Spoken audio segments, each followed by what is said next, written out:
बहुत बहुत समझने का विषय है। अगर नाम जप नहीं तो सब शून्य है, आप इतना समझ लो। तुम्हारा तप, तुम्हारा तीर्थ स्नान, तुम्हारा दान पुण्य सब शून्य है। और नाम है तो एक अंक लिख गया, एक। अब एक के बाद शून्य, तो हर शून्य का महत्व हो गया और 10 गुना बढ़ता चला जाएगा। कहत मुनीष महेश महात्म, उल्टे सूधे नाम को, कलि नाम काम तरु राम को। गोस्वामी जी कह रहे हैं, जिनको सीधे राम राम उच्चारण करना नहीं आता था, मरा मरा रट करके वो ब्रह्म ऋषि पदवी को प्राप्त हो गए।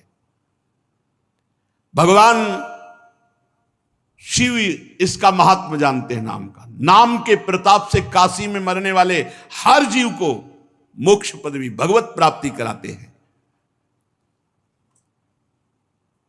नाम के बल से गले में समुद्र मंथन से निकला हुआ हलाहल विष आज भी भगवान शिव रोके हुए हैं।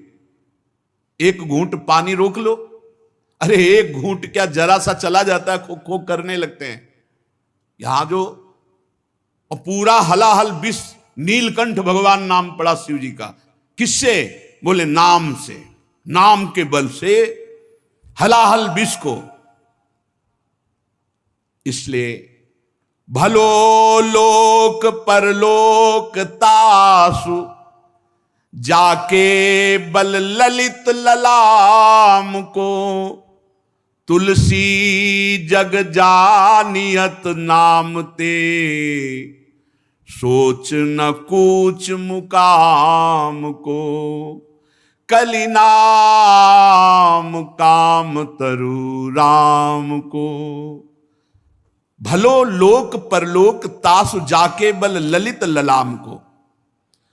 जिसने एक बात पकड़ ली सत्संग में कि अब हमारे जीवन का उद्देश्य है नाम जप करना, उठते बैठते चलते फिरते और साधन बने न बने, नाम नहीं छूटेगा। बोले भलो लोक, इस लोक में तुम्हें कभी दरिद्रता नहीं छू सकती, तुम्हें कभी दुख नहीं छू सकता, तुम एक आनंद की स्थिति में आ जाओगे। पर अभी 2-4 माला जपने की बात हम नहीं कहते कि 2-4 माला से स्थिति। सातु दीर्घकाल निरंतर सत्कार सेवितो दृढ़ भूमि। दीर्घ काल तक, लंबे समय तक निरंतर आदर सहित नाम जप करो तो स्थिति आ जाएगी, दृढ़ भूमि, अध्यात्म की वो स्थिति आ जाएगी जहां दुख सुख का प्रवेश नहीं, हर समय अखंड प्रसन्नता रहती है। इस परम सुंदर भगवान नाम का बल ये है कि लोक में भी सुखी और परलोक में भी सुखी।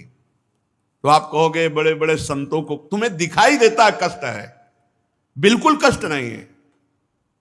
आपको दिखाई देता है, जैसे अपने लोग उदाहरण में कहते हैं कि श्री रामकृष्ण परमहंस जी के गले में कैंसर था, उनके, ये सब बाहरी बातें हैं। वो जिस आनंद में मगन है, तुम्हारी दृष्टि ही नहीं गई। ये सब शरीर के ऊपर है और शरीर जड़ है। अगर चलाने वाला अपने स्वरूप में है और प्रसन्न है तो कीड़ा भी पूरे शरीर में पड़े हो तो भी मुस्कुराहट में अंतर नहीं। अगर मन भगवान से विमुख है तो बहुत देव गंधर्व रूप भी हो तो किस काम का, मरोगे तो है ही है, नष्ट तो होएगा शरीर, फिर क्या। फिर समझ लो, भलो लोक परलोक तासु, जाके बल ललित ललाम को। ललित ललाम भगवान के नाम का जिसके पास बल है वो इस लोक में भी सुखी और शरीर छूटने के बाद निश्चिंत होकर, पहले से बुक है व्यवस्था। ये घबरा कौन रहे मरने से? ये मरने से इसलिए घबरा रहे हैं कि व्यवस्था की है यहां सब, अब शरीर और यहां का सब छूट जाएगा और जहां जाना वहां कोई व्यवस्था नहीं, घबरा रहे हैं। यदि तुम्हारे पास भजन बल है, नाम बल है, तो मुकाम पे पहुंचने के लिए सोच नहीं होगा। तुलसी जग जानियत नामते, सोच न कूच मुकाम को। जैसे आपको किसी परदेश में जाना है, किसी भी देश में, बढ़िया आपके पास वहां पहले से गाड़ी बंगला सब व्यवस्था फिट है, आपके पास गाइड है, पास है, हर खान पान की व्यवस्था है रास्ते के लिए, और बढ़िया विमान पे बैठ के जाना, वहां गाड़ी बंगला है। अब बोलो जाने में कोई परेशानी होगी? हर व्यवस्था वहां। नाम ते सोच न कूच मुकाम को। अब आपके पास नाम रूपी धाम है तो ज्ञान विज्ञान रूपी गाइड है आपके पास, और जब शरीर छूटेगा तो भगवान के धाम में, भगवान की दिव्य लीला में, दिव्यान पहले से बुक हो चुका, पहले से पता चल जाता है। हमारा काम हो गया, ये किसी को प्रमाणित नहीं करने की जरूरत होती, अपनी छाती जानती है। जैसे हमारा पेट भर जाता है तो हमें पता लगता है अब हम छक गए, ऐसे ही अपने को पता चलता है अब हमारा जन्म मरण मिट गया, अब हमारा अगला जन्म नहीं होगा, अब हमारा काम हो गया। ये हृदय देखो, गोस्वामी जी कह रहे ना, पायो परम विश्राम, राम समान प्रभु नाही कहूं। पा गया विश्राम, अब कृतकृत्य भयऊ मैं, निकल रहा है हृदय से, अब कृतकृत्य भयऊ मैं, अंदर से आ जाता है। इस लोक में तो परमानंद रहेगा ही। आप नाम जप के देखो, परमानंद भोगों का मिलना नहीं है, परमानंद सांसारिक मान प्रतिष्ठा नहीं है, परमानंद इससे बिलग है। और वो जब होगा तो इन सब वस्तुओं का महत्व तो नहीं रहेगा, मारी घूमेंगी। और एक रहस्य की बात समझ लो, जब तक तुम माया को पकड़ना चाहोगे कभी नहीं पकड़ पाओगे। आज तक किसी की पकड़ में नहीं आई। और भगवान को पकड़ना चाहो तो माया तुम्हारे पीछे पड़ जाएगी, माया विघ्न रूप में पीछे पड़ जाएगी। जिसे आराधना करके माया पकड़ने के लिए लोग भाग रहे हैं, वो कभी पकड़ में नहीं आएगी। और जो भगवान की तरफ चले तो माया पीछे विघ्न बन करके लग जाती कि ये मुझे स्वीकार कर लो। भलो लोक परलोक तासु जाके बल ललित ललाम को। लोग मारे घूम रहे हैं, बड़ा तरस लगता है। नाम जप नहीं करेंगे घर में बैठ के, अच्छे आचरण का विचार नहीं करेंगे। वो सोचते हैं पैसे के बल से हम कहीं जाके दे देंगे किसी झाड़ फूंक, किसी महात्मा, किसी साधु को, और वो हमें आशीर्वाद दे देगा और हम भोगें विषय, और वो हमें आशीर्वाद दे देगा, हम सुखी हो जाएंगे। त्रिभुवन में नहीं, त्रिभुवन में नहीं, सब नौटंकी नाटक हम आपको कह रहे हैं, सब हमारे शास्त्र के अनुसार हम कह रहे हैं। ऐसे ऐसे बड़े सिद्ध महापुरुष हुए कि ऐसे जो चाहे पूरी सृष्टि से मिटा दे रोग, लेकिन उन्हीं के शरीर में उन्होंने नहीं मिटाया, उसको भोगा।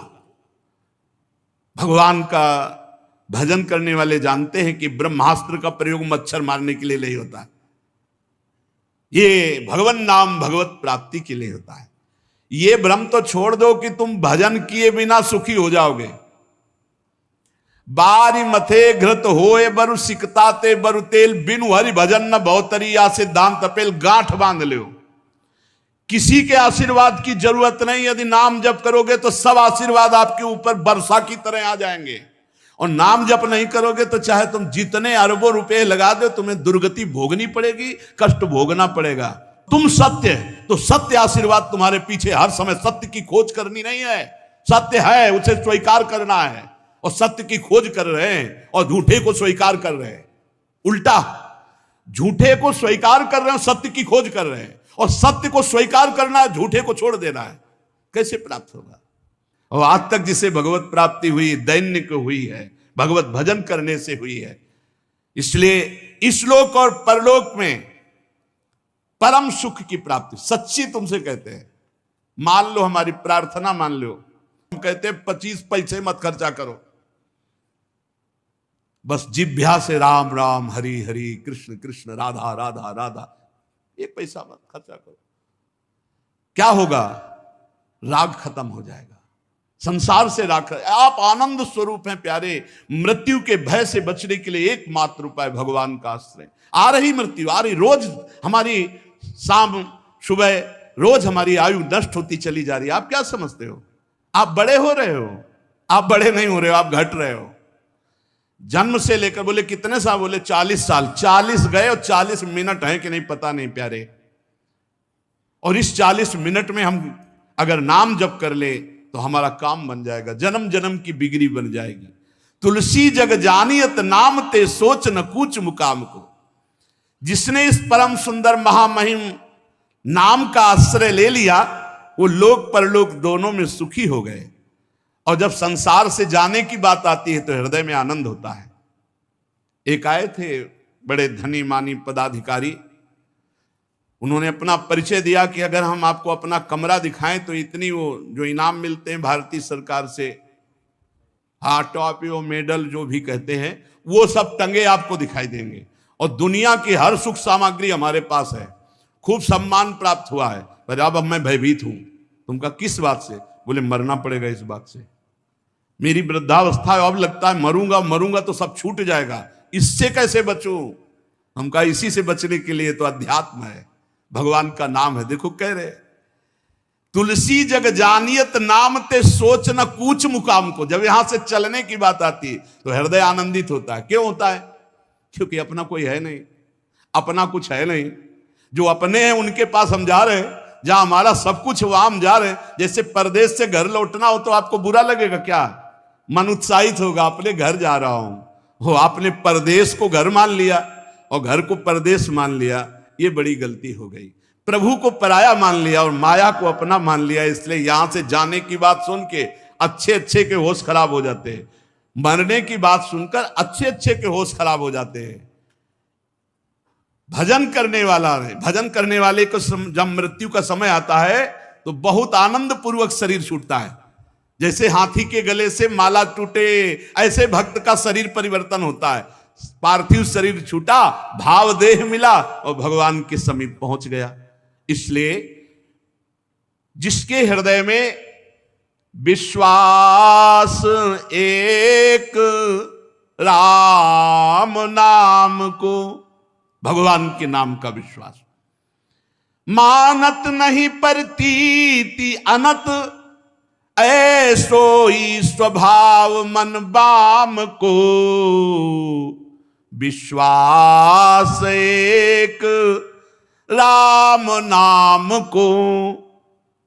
मेरे जीवन का तो एक ही विश्वास, भगवान नाम, बस नाम से सब हो जाएगा। गोस्वामी जी कह रहे, कई बार सत्संग में कहा है कि ऐसा कोई ना समझे कि और साधनों का ज्ञान नहीं और साधन जानते नहीं तो बस वही नाम नाम, हर प्रश्न का उत्तर नाम होगा, अंततोगत्वान उत्तर नाम ही होगा। तो आप ऐसा समझे, नैष्ठिक ब्रह्मचर्य गायत्री अनुष्ठान गुरु प्रताप से, संन्यास मार्ग के महावाक्य संन्यास, योग मार्ग प्रधान संन्यास होता है, ब्रह्मानुभूति वेदांत के मार्ग का लक्ष्य होता है इसमें, तो सब उसमें मिला होता है। हर शास्त्र ज्ञान जब बैठ करके अंततो गत्वा विश्राम मिला तो नाम, ये सबका सार आया नाम। शनकादि ब्रह्म ज्ञान संपन्न महापुरुष हैं, अंततो गत्वा हरिः शरणम हरिः शरणम हरिः शरणम। जितने भी बड़े महापुरुष हैं सबका अंततो गत्वा विश्राम नाम है, ये बात आप समझ लो। अगर नाम जीवन में नहीं है तो खोखला जीवन मिलेगा। आप देख लेना खोखला जीवन क्या होता है, परमार्थ में खोखला जीवन क्या होता है। कैसे हम समझे कि हमारा जीवन खोखला हो रहा है? अंदर का चिंतन खत्म, भगवत चिंतन, आंतरिक चिंतन रहित। अगर आंतरिक चिंतन सहित है तो कोई निषेध नहीं, अगर आंतरिक चिंतन गया और बाह्य चिंतन, बस फंसा लिया माया ने, अंतिम बात कीर्ति में फंसा के गिरा लिया। बोले मानत नहीं प्रतीति अनत ऐसो ही स्वभाव मन बाम को। ये मेरा कुटिल मन कुछ ऐसा स्वभाव है इसका कि ये कहीं भी विश्वास नहीं करता, चाहे जितना अच्छे से समझाओ। हम आपको सही कहते हैं, बहुत नाटकी मन है, इसको नाटक पे विश्वास है। प्रहलाद जी इस बात के प्रमाण हैं, बड़े बड़े संत इस बात के प्रमाण हैं कि भगवान नाम के जप के प्रभाव से सदा सदा के लिए दुखों को परास्त कर दिया, पर जीव मान नहीं रहा। गोस्वामी जी के विश्वास नहीं हो रहा। मानत नहीं प्रतीति अनत ऐसो ही स्वभाव मन बाम को। जो चाहिए आपको। एक बालक 5 वर्ष की अवस्था है, श्रीमद् भागवत महापुराण, महाराज मनु शतरूपा का आपने महिमा सुनी। उनके 2 पुत्र थे, उत्तानपाद प्रियव्रत, उत्तानपाद छोटे, प्रियव्रत बड़े थे। उत्तानपाद महाराज के दो पत्नियां थी, सुनीति और सुरुचि। छोटी वाली पत्नी बहुत सुंदर, तो राजा की बहुत प्रिय थी। उत्तानपाद राजा की बड़ी प्रिय रानी थी सुरुचि, और जो सुनीति थी वो बड़ी रानी थी और बहुत धर्मज्ञ थी। सुरुचि मानो नाम का पूरा प्रभाव स्वभाव पे पड़ गया। अपनी रुचि के अनुसार हो तो ठीक है, रुचि के प्रतिकूल हो तो बर्दाश्त नहीं, ऐसी छोटी रानी। और सुनीति वो रुचि के अनुसार नहीं, वो नीति के अनुसार चलती थी। हमारी रुचि क्या है, अभी अच्छी रुचि है, फिर गलत रुचि हो सकती है, लेकिन शास्त्र क्या कहता है, गुरुवाणी क्या कहती है, हमको उसके अनुसार, सुनीति गुरु के वचन के अनुसार, नीति के अनुसार चलना। तो जो सुनीति से चलता है उसके ध्रुव प्रकट होते हैं। वैसे सुनीति से चलने वाले अरबों में कोई एक होंगे, और रुचि से चलने वाले, सुरुचि से चलने वाले सब हैं। राजा को रुचि प्रिय थी, सुरुचि। उत्तानपाद हम सब हैं, पैदा ऐसे ही हुए हैं। दो हैं, अंदर आओ। सुमति कुमति सब के उर राही। सुमति सुनीति, और जब रुचि के अनुसार चला जाता है तो कुमति बढ़ जाती है, और कुमति अमंगल कारणीय होती है, और सुमति संपत्ति और सुख प्रदान करने वाली होती है। सुमति सुनीति, कुमति सुरुचि, अपनी रुचि के अनुसार चलना। अपनी रुचि के अनुसार थोड़ी चला जाता है, शास्त्र और गुरु की वाणी के अनुसार चला जाता है। यद्यपि राजा को सुनीति जैसी महामहिम रानी प्राप्त थी, पर वो प्यार करते थे सुरुचि को। राजा कौन है? ये जीव। ये जीव रुचि के अनुकूल चलता है। जैसी मन बुद्धि रुचि दे रहे हैं उसी की सलाह में भटकता चला जाता है। और जो सुनीति बुद्धि होती है वो भटकने नहीं देती। नहीं, ये गलत है, नहीं होगा, ये शास्त्र विरुद्ध है, ये धर्म विरुद्ध है। राजा को सुरुचि अधिक प्रिय थी। सुनीति जी के पुत्र हुए ध्रुव जी, पर सुनीति को राजा प्यार वैसा नहीं करते थे। एक दिन राजा उत्तानपाद सुरुचि के पुत्र उत्तम को गोद में बैठाल कर प्यार कर रहे थे। अगर उत्तम ना माने तो रुचि रही नहीं जाएगी। अपनी रुचि को श्रेष्ठ मानने के कारण ही, मान्यता देने के कारण ही दुर्गति होती है। वो उत्तम को दुलार कर रहे थे तो ध्रुव जी राजा के समीप गए, महाराज उत्तानपाद के, और ऐसे 5 वर्ष के बालक थे, ऐसे हाथ उठाया कि पिताश्री हमको भी गोद में ले लें। अब ये सुरुचि के खिलाफ हुई ना, कि जहां मेरा पुत्र वहां सौत का पुत्र कैसे। घमंड में भरी हुई सुरुचि ने देखा कि प्रयत्न कर रहा है पिता की गोद में बैठने के लिए, दाह भरे शब्दों से हाथ पकड़ा, इससे झिटक दे, तू इस सिंहासन पर बैठने का अधिकारी है। हाँ, माना तू महाराज का बेटा है तो क्या हुआ, लेकिन मेरी कोख से तो नहीं पैदा हुआ ना, सौत की कोख से पैदा हुआ है। तो अभी नादान है, तुझे पता नहीं कि सिंहासन पर बैठने के लिए मेरी कोख से पैदा हुए पुत्र का ही अधिकार होगा। ये दुर्लभ इच्छा तेरी पूर्ति होने वाली कभी नहीं। और झिटक दिया ध्रुव को। एक बात सुरुचि के मुख से बहुत अच्छी निकल गई। तपसा आराध्य पुरुषम तस्यैवानुग्रहेण में गर्भे त्वं साधयात्मानम यदि इच्छसि नृपासनम। भगवान जब कृपा करते हैं तो प्रतिकूलता मिलती है, और प्रतिकूलता भगवान की तरफ बढ़वाती। विपत्ति, दुख, अपमान, प्रतिकूलता, ये भाग्यवान को जब मिलती है तो भगवान की तरफ बढ़ते हैं, और अभागी को जब मिलती है तो इसी में डूब जाता है। ऐसे अपमानित करना छोटे बालक है, तू पिता की गोद में बैठने का अधिकारी नहीं, क्योंकि तू दूसरी माता के गर्भ से, माना तू राजा का पुत्र है, लेकिन मेरी कोख से जन्मे तब तू अधिकार प्राप्त करेगा। तपसाराध्यम पुरुषम तस्यैव अनुग्रहेण में, जा परम पुरुष भगवान की आराधना कर और उनकी कृपा मना और फिर मेरे गर्भ से जन्म ले, तब इस सिंहासन पर गोद पे बैठने का अधिकारी होगा। ध्रुव जी को बहुत बुरा लगा मां का व्यवहार। अंदर अब बालक हैं, कुछ कह नहीं सकते, रो दिया और बहुत ही हृदय में कष्ट हुआ कि ऐसा कैसे, मेरे भी पिता हैं, मेरी भी मां तो इनकी रानी है, ऐसा कटवचन महाराज भी सुन रहे हैं, कुछ बोल नहीं रहे। और सुरुचि तो कड़वा बोलकर झिटक ही दिया। महाराज की मुख की तरफ देखा ध्रुव जी ने, एक शब्द नहीं। तो रोते हुए अपनी माता के पास गए। ये देखो सुनीति, शिशक शिशक कर रोकर मां से लिपट गए। मां ने गोद में उठा लिया। क्या हुआ बेटा? तो जदासी थी, वो बोली कि ऐसी ऐसी घटना घटी, सुरुचि जी ने ऐसा ऐसा बर्ताव किया। महाराज कुछ बोले नहीं। बहुत धीरज टूट गया सुनीति जी का। देखो विपत्ति भगवान की प्राप्ति कराने वाली है। वो बहुत से सुख में, क्योंकि महाराज बात भी नहीं करते थे और कम से कम बेटे को दुलार कर लेते। बेटे का अपमान तो रुदन को बहुत रोका कि अगर हम रुदन करने लगी तो मेरा बेटा तो धैर्य ही टूट जाएगा। आंसुओं को अंदर ही रोक करके कहा,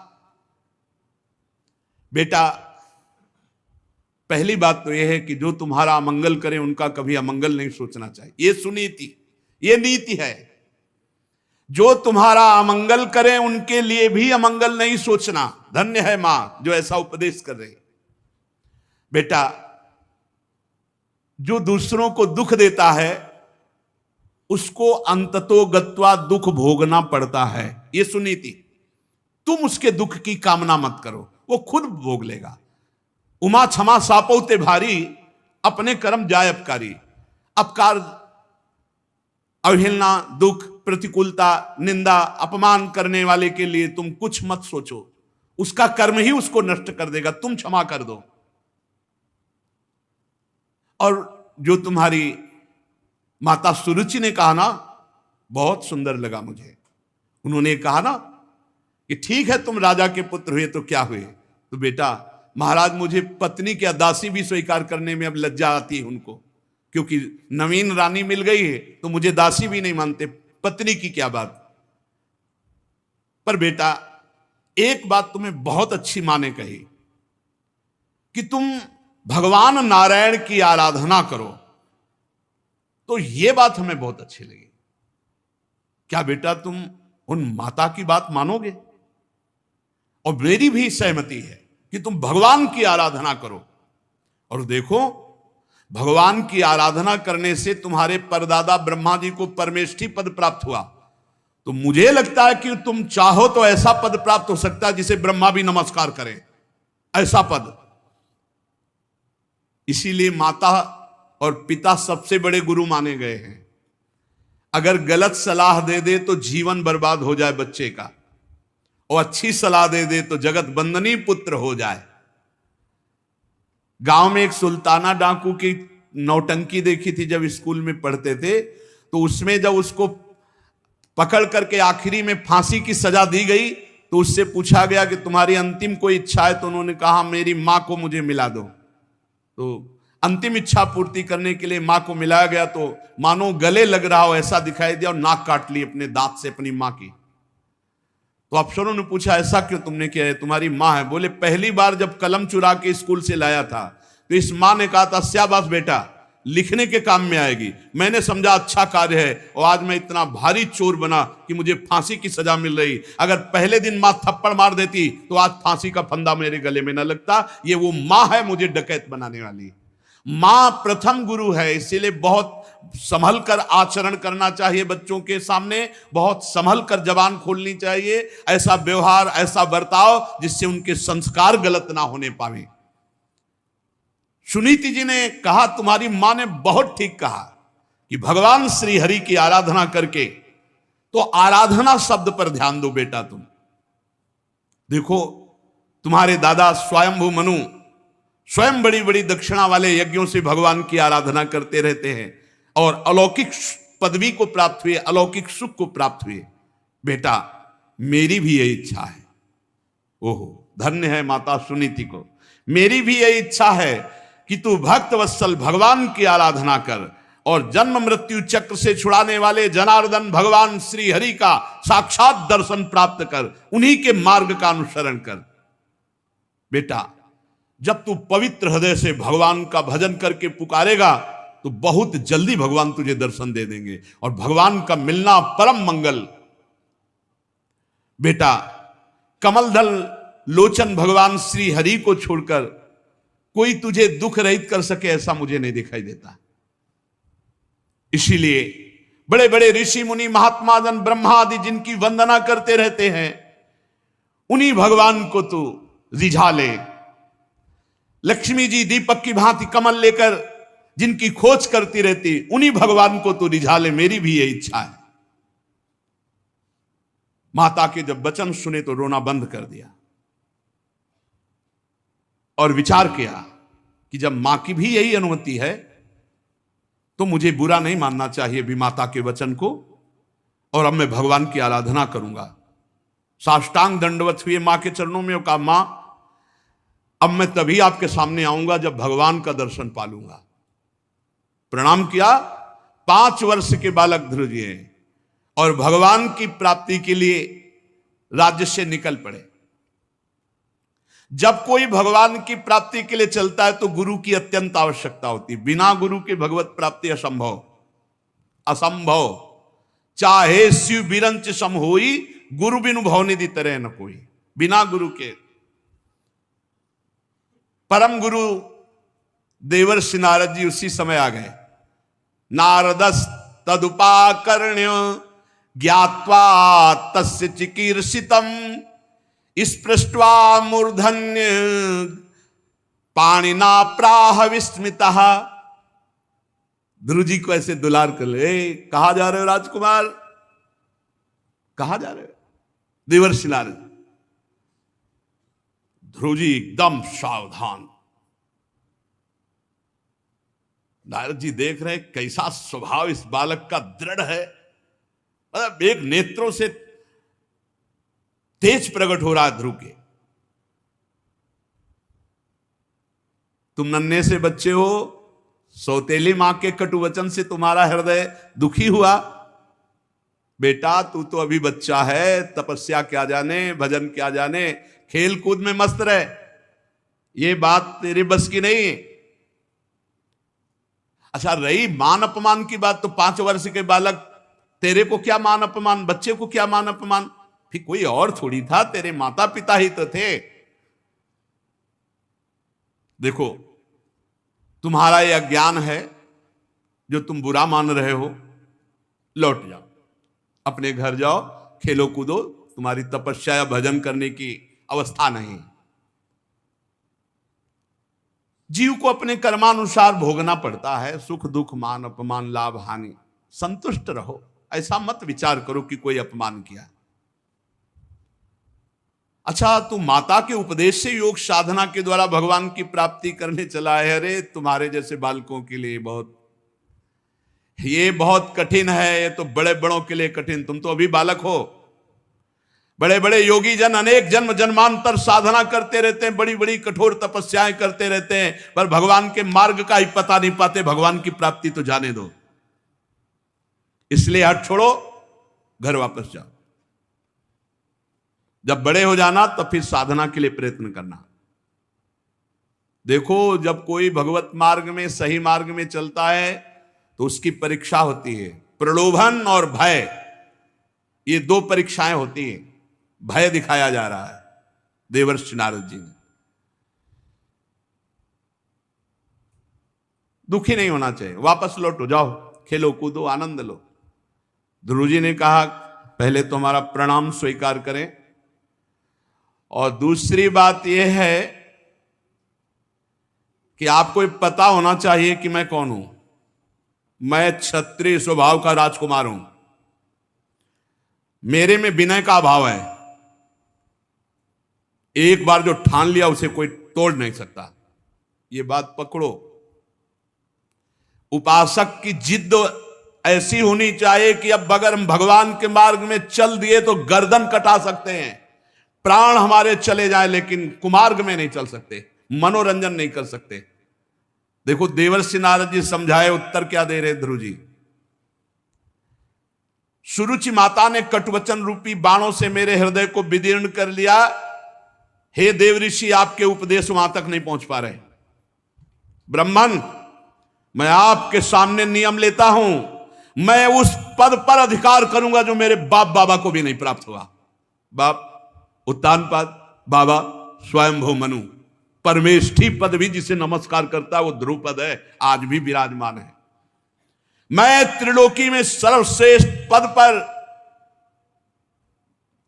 क्या निष्ठा है, क्या निष्ठा है। पदम त्रिभुवनोत्कृष्टम जिगीषो साधुवर्त में, मैं वो त्रिभुवन में सबसे बड़ा पद प्राप्त करना चाहता हूं जिसे बाप बाबा पर बाबा को भी नहीं मिला है। पितृभिर ब्रह्मन नन्यैरपि, जिन्हें अन्य किसी को प्राप्त ही नहीं हुआ, चाहे हमारे बाबा हो चाहे हमारे पर बाबा हो। अगर आप कृपा करना चाहते हैं तो मुझे उपाय बता दीजिए, बस वापस जाने की तो बात आप बंद कर दीजिए। आप सर्वज्ञ हैं, मुझे वो उपाय बताइए जिससे वो पद प्राप्त होगा। ध्रुव जी की बात सुनकर नारद जी बहुत मुस्कुराए। देखा चेला पक्का है। नारद जी ने कहा, बेटा तेरी माता सुनीति ने जो तुझे बताया वो तेरे लिए परम कल्याण का मार्ग है। बहुत सुंदर, बहुत सुंदर। भगवान श्री कृष्ण ही, भगवान श्री हरि ही वो उपाय है जिससे परम पद प्राप्त होता है। तू चित्त लगाकर उन्हीं का नाम जप कर, भजन कर। जिस पुरुष को धर्म अर्थ काम मोक्ष कुछ भी चाहिए, उसे एकमात्र भगवान के नाम जप। ध्यान दो, भगवान का नाम, विश्वास नहीं लोगों को हो रहा है, ये माया का नाम पकड़ लो, सब प्राप्त हो जाएगा। बेटा तेरा कल्याण हो। अब तू यमुना जी के तटवर्ती परम पवित्र मधुवन मथुरापुरी को जा। आदेश किया। यहां देखो, मधुवन से भी श्रेष्ठ वृंदावन माथुरपुर में, माथुर मंडल में सबसे श्रेष्ठ ब्रज 84 कोस, उसमें भी गोष्ठ वृंदावन, गोपी वृंदावन, फिर नवनिवृत्त निकुंज वृंदावन। श्री हरि का नित्य निवास मथुरा में है, इसलिए तू मधुवन को जा। मथुरा नित्य कृष्ण को वास, निस्दिन श्याम न छाणत पास, तास सकल लीला कही। वहां श्री हरि नित्य विराजमान रहते हैं। पुण्यम मधुवनम यत्र सानिध्यम नित्यदा हरे, बड़ा पुण्यमय क्षेत्र है मथुरापुरी, यहां नित्य भगवान श्याम सुंदर विराजमान रहते हैं। और परम पावन श्री यमुना जी, कालिंदी जी, उनमें तीनों समय स्नान करना। स्नात्वानुशवनम तस्मिन कालिंद्याः सलिले शिवे कृत्वोचितानि निवसन्नात्मनः कल्पिताशनः। 3 टाइम यमुना जी का स्नान करना और स्थिर होकर बिना हिले डुले शरीर को ऐसे रेचक किया जाता है, ऐसे पूरक किया जाता है, ऐसे कुंभक किया जाता है। प्राणायाम सिखाया, प्राणों को वश में करना। भूख प्यास पर विजय प्राणों को वश में करने से हो जाती है। और निरंतर प्रसन्न रहते हुए भगवान का नाम जप करते हुए उनका ध्यान करना। बेटा परम गुरु श्री भगवान का ऐसे ध्यान करना कि भगवान के बड़े बड़े सुंदर कमल जैसे नेत्र, बड़ा सुंदर प्रसन्न मुद्रा में मुख, और ऐसा देखो कि वो बस प्रसन्न होकर तुमको वरदान देना ही चाहते हैं। भगवान की बड़ी सुंदर नासिका, बड़े सुंदर भौं, बड़े सुंदर कपोल, वो देवताओं को भी मोहित करने वाले। तरुण अवस्था, किशोर अवस्था, अंग बड़े सुडौल, लाल लाल ओंठ, रत्नारे नेत्र, प्रणत जनों का आश्रय देने वाली सुंदर भुजाएं, वक्षास्थल में श्री कौस्तुभमणि, श्री वत्स का चिन्ह, सजल जलधर के समान श्याम वर्ण, गले में सुंदर बनमाला, भगवान मुस्कुरा करके वरदान देना ही चाहते, ऐसे सुंदर रूप में। जिस समय तुम्हारा मन भगवान के इस रूप में लग जाए तो मैं तुम्हें मंत्र बता रहा हूं। इस मंत्र का जिस नियम से मैं बता रहा हूं जब करोगे तो 7 दिन में सिद्धों के दर्शन हो जाएंगे। 7 दिन में। जपयश्च परमो गुहा श्रूयताम में नृपात्मज यम सप्तरात्रम प्रपठन पुमान पश्यति खेचरान। जो आकाश में सिद्ध विचरण करते हैं 7 दिन इस मंत्र के जप से, जैसी मैं पद्धति बता रहा हूं, सिद्धों के दर्शन हो जाएंगे। सिद्धों के दर्शन होने का मतलब है भगवान की दर्शन की सामर्थ्य आना। पहले सिद्ध संतों के दर्शन होते हैं। भगवान के दर्शन के पहले सिद्ध संतों के, भगवत प्राप्त संतों के दर्शन होते हैं। ये जो मंत्र है इसका गुप्त रूप से गुरुजन प्रदान करते हैं। शास्त्रों के मंत्रों का कभी कीर्तन या उच्चारण नहीं करना चाहिए। ये अंदर ही अंदर उपांश या मानसिक जपे जाते हैं। जो ऐसा शास्त्र मर्यादा विरुद्ध कीर्तन आदि करते हैं उनके सुकृत नष्ट हो जाते हैं। शास्त्रीय विधान है। देवर्षि नारद जी ने 12 मंत्र का उपदेश किया। प्रभु का कैसे पूजन करना है भाव के द्वारा देवर्षि नारद जी ने बताया और कहा मौन का आश्रय लेना और आहार पर संयम करना। ये 2 बातें साधु के लिए या भगवत प्राप्ति करने वाले वैष्णव के लिए बहुत आवश्यक है, बहुत आवश्यक है। वाणी में शासन रखो, मौन का आश्रय लो, कम बोलो, भगवत शब्द बोलो, हितकर बोलो, सत्य बोलो, नहीं तो मौन रहो। और आहार पर संयम कर लो।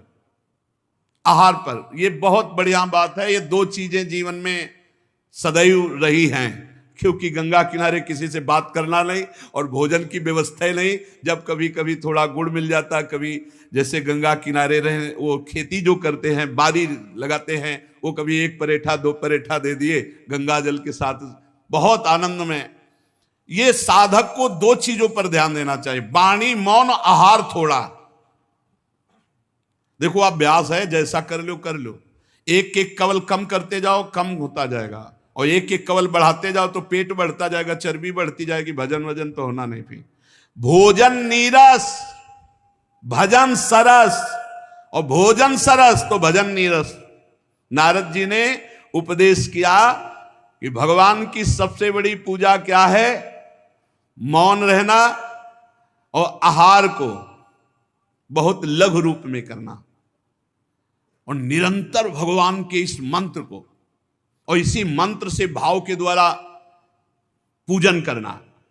इस प्रकार जब हरि का मन वाणी शरीर से पूजन होगा तो तुम्हारा हृदय पवित्र हो जाएगा। निश्चल भाव से जब भगवान का 12 मंत्र जब करोगे तो भगवान बड़ी जल्दी आकर आपको दर्शन देंगे।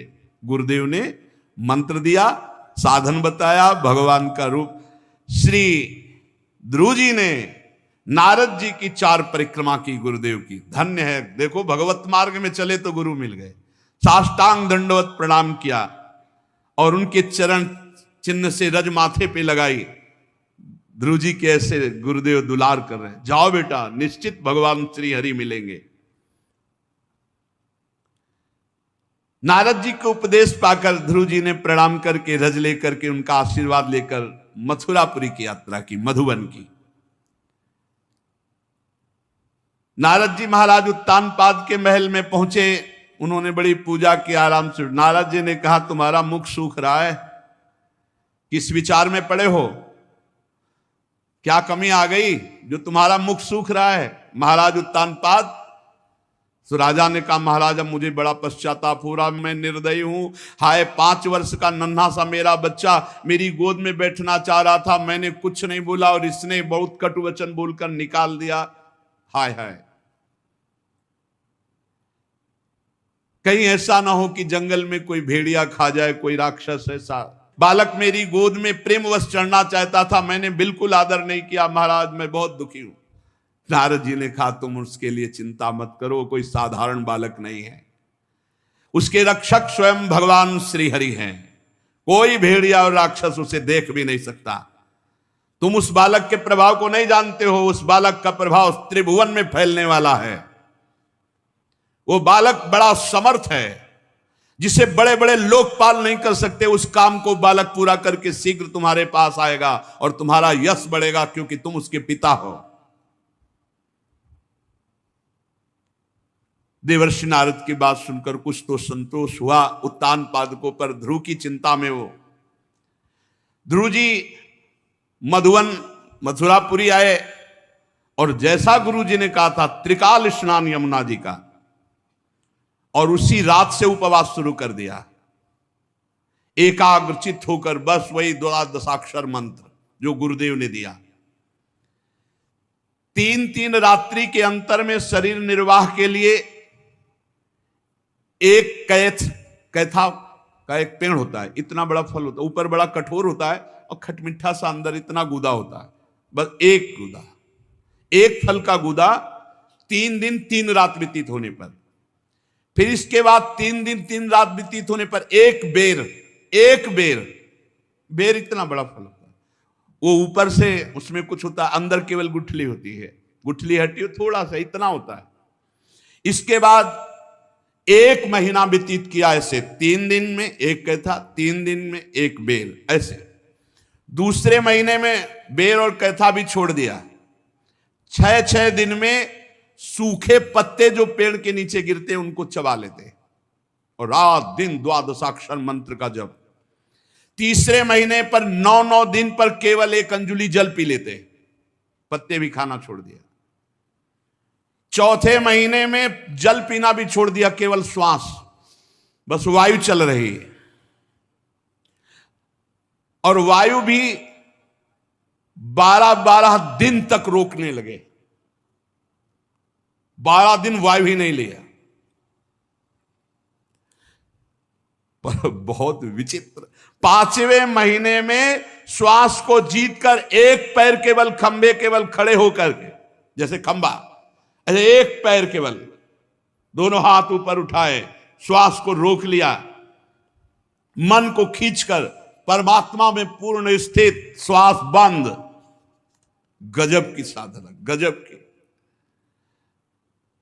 जे ही पर ब्रह्म की धारणा करके श्वास बंद करके हाथ उठाए, 12-12 दिन तक श्वास ले, त्रिभुवन कांप उठा। जैसे ध्रुव जी ने श्वास रोक करके समाधि भाव से, तो पृथ्वी कांपने लगी, त्रिभुवन में हाहाकार मच गया, बड़े बड़े देवता लोकपाल ब्रह्मादि भयभीत हो गए। श्वास सबकी रुक गई, सबकी। ध्रुव जी ने अपनी रोकी तो सबकी रुक गई। अन्य जीवों का सब श्वास प्रश्वास रुक गया। लोकपाल घबरा कर ब्रह्मा जी सहित सब हरि की शरण में, भगवान सृष्टि का नाश हो जाएगा। सबकी प्राणवायु रुक गई, अभी अभी एक क्षण में सब मर जाएंगे।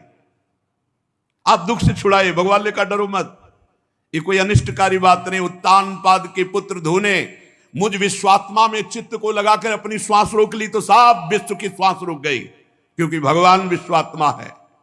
मैं अभी निवृत्त करता हूं इस तप से।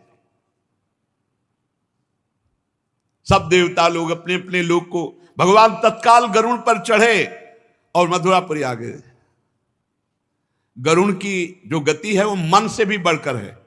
जैसे मन, आप बंबई गए तो 1 सेकंड के भी कम हिस्से में बंबई पहुंच जाएगा, इससे भी ज्यादा तीव्र गति गरुड़ भगवान की है। वहां पहुंच गए, देखा बिजली की तरह कांति है ध्रुव की चमकते हुए, अब परम पवित्र दे दीप्यमान। इधर ध्रुव जी जो ध्यान कर रहे थे भगवान का, वो अंतर ध्यान हो गया, घबरा गए। जे भी नेत्र खोला तो जो अंदर ध्यान कर रहे थे बाहर भगवान विराजमान। ओ सामने खड़ा प्रभु को देखकर प्रेम अधीर हो गए। 6वें महीने में भगवत साक्षात्कार। जब भगवत मिलन की चाह लगती है तो नहीं खान पान ते भावे है, नहीं कोमल वसन सुहावे है, सब विषय लगे ते खारा है, हरि आशिक का मग्न आ रहा, हाय हाय मच जाता है।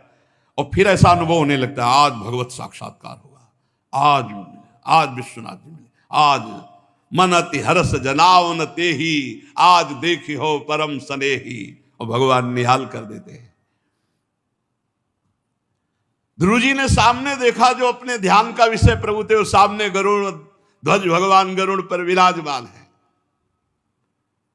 साष्टांग दंडवत भगवान के सामने ध्रुव जी प्रेम अधीर होकर लौट गए।